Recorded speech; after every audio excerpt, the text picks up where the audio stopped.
So finally the budget is out, and much to all our you can say hopes, the long term capital gain and short term capital gain has been increased from 15% to 20%, and long term capital gain on equity based products from 10% to 12.5%.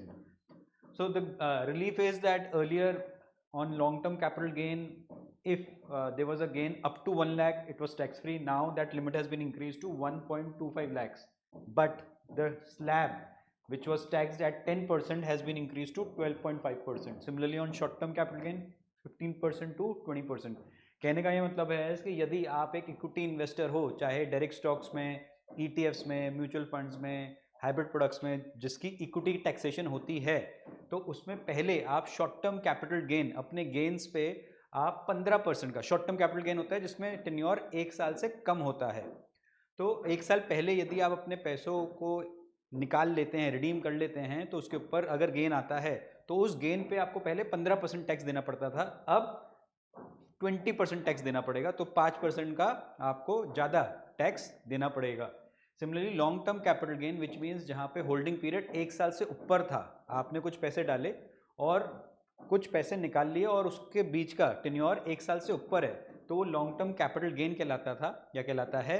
उसमें पहला 1 लाख रुपए tax exempt होता था, which means कि अगर आपको 80,000, 90,000, 95,000 कितने का भी प्रॉफिट है, अगर 1 लाख से कम है तो कोई टैक्स नहीं देना पड़ता था। यदि 1 लाख से ज़्यादा का आपको गेन होता है लॉन्ग टर्म कैपिटल गेन, तो 10% का फ्लैट टैक्स लगता था irrespective of your tax bracket. वो चेंज होके अब 12.5% हो गया है, एंड 1 लाख की जो लिमिट थी वो 1.25 लाख हो गई है। सो यहाँ पे थोड़ा सा रिलीफ दिया है और यहाँ पे थोड़ा सा स्ट्रेस दे दिया है। Having said that, on the positive side, earlier what we were anticipating is कि लॉन्ग टर्म कैपिटल गेन को 1 साल के बजाय 3 साल कर दिया जाएगा, वो नहीं करा। दूसरा, हम लोग ये भी सोच रहे थे कि लॉन्ग टर्म कैपिटल गेन 10% की बजाय 15 या 20% कर दी जाएगी और इसको 15% की बजाय 30% कर दिया जाएगा। तो हमेशा दो टाइप के तर्क वितर्क होते हैं। सो इंडिया में हम लोग ये भी सोच रहे थे कि 10 से 15 या 20 होगा तो 12.5 ही हुआ, तो इट्स अ रिलीफ अगर उस पॉइंट ऑफ व्यू से देखा जाए तो। और 15% का हम सोच रहे थे सीधा 30% भी कर दिया जाएगा at par with normal fix deposits and at par with other financial products which are there और नॉन फाइनेंशियल प्रोडक्ट्स, तो उसको 15 से 20 ही करा गया। But however the market has taken this temporary as a negative thought, and that is why हम लोग आज के मार्केट में देख रहे हैं कि थोड़ा सा negative you can say movement आया है।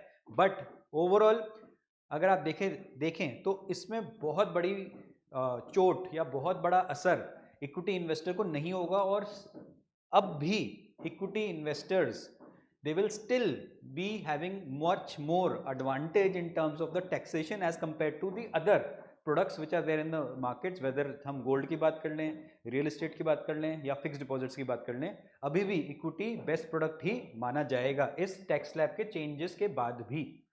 दूसरी चीज़ जो थोड़ा सा जो ऑलरेडी मतलब एक्सपेक्टेड था कि एफएनओ के जो वॉल्यूम्स हैं वो फ्रॉम 2018 से लेकर 2024 तक ऑलमोस्ट डबल नहीं, 10 गुना नहीं, 20-30 गुना हो गए हैं, बहुत ज़्यादा, मतलब ऑलमोस्ट 150 लाख करोड़ का टर्नओवर होता है। सो huge you can say participation from the retail segment was there in the FNO, and it was expected कि FNO को कुछ ना कुछ इधर स्लैब्स बढ़ाए जाएंगे, उसमें कोई टैक्स बढ़ाया जाएगा। तो अब उन्होंने STT security transaction tax on every sale of option, जो पहले 0.0625 हुआ करता था, उसको 0.1 कर दिया है।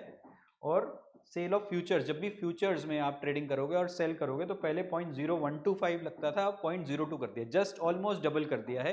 तो जो एक एफएनओ ट्रेडर है, जब भी वो एफएनओ ट्रेडिंग करता था उसके ऊपर एसटीटी लगता था अदर देन द ब्रोकरेज, उस एसटीटी को जस्ट डबल कर दिया है to discourage retail investors from participating very very heavily.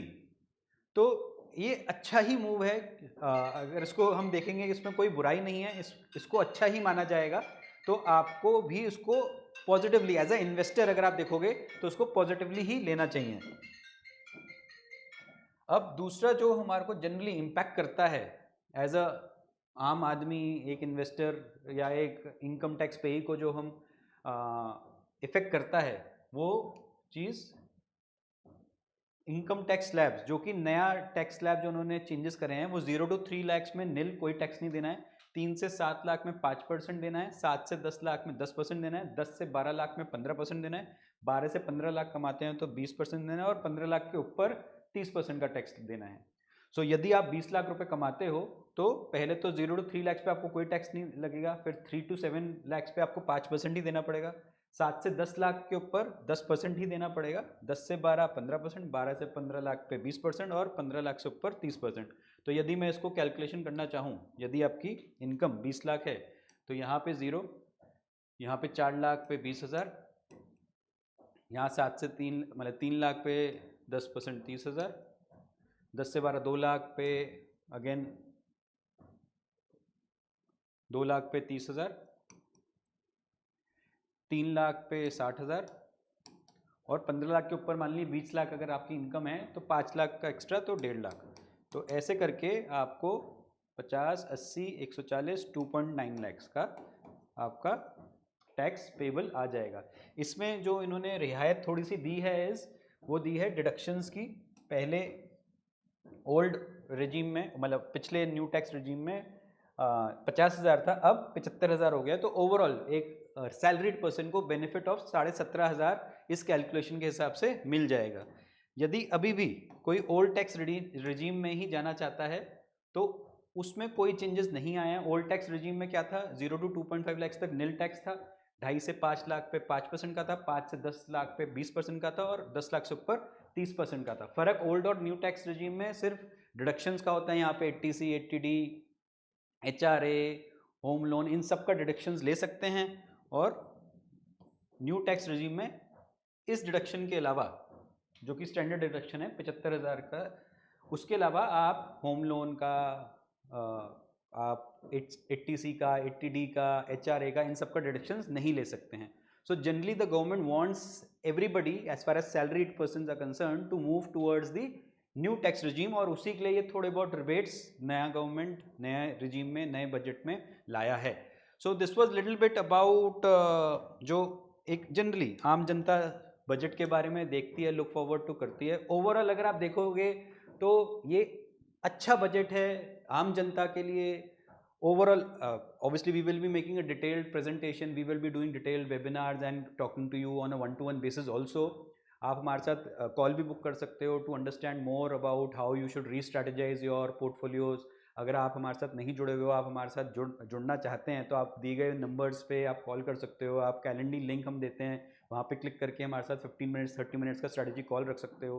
So overall अगर हम बजट की बात करें from a individual stand point of view, it is a good budget, it is a friendly budget. जहाँ तक टैक्सेशन का सवाल है, कोई फ़र्क नहीं पड़ता इक्विटी इन्वेस्टर्स को, टेम्परेरी सेटबैक आप मान सकते हैं। Overall scheme of things are good. जो फिजिकल डेफिसिट का उनका टारगेट हैं वो अच्छे हैं। उनकी जो ओवरऑल प्रूडेंस है in terms of income, in terms of expenses, वो ऑलमोस्ट सेम है। Policy continuity is guaranteed from NDA 3.0। So overall a good budget, and this time it's the first time the budget where they have spoken about, you can say, employment and skill development, and they have specifically allocated budgets for that। Manufacturing companies को मुनाफा देने की बात कर रहे हैं, incentives देने की बात कर रहे हैं to skill and to give them employment. तो this is very very positive step. Youth women empowerment की बातें करी हैं। सो overall we feel it's going to be very very beneficial for the equity markets going forward from a 3-year 5-year standpoint of view.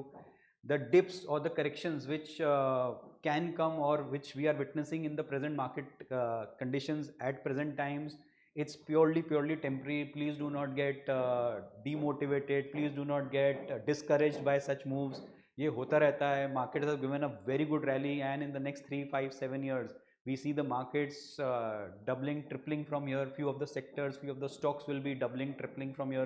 So you need to take exposure accordingly and do trading accordingly and investing prudently. So we wish you all the very best in terms of your asset allocations, in terms of your overall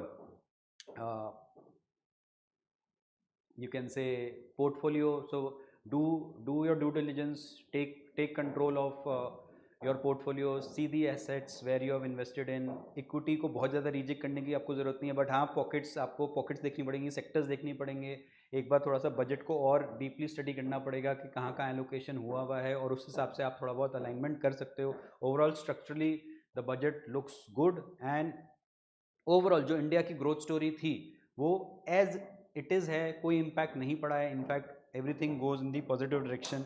So, wishing you all the best. In case you think this was a good summary of the budget, so please do hit the like button, subscribe button, and the share button, and we'll see you very, very soon. Till then, happy investing, happy trading, and Jai Hind. Thank you.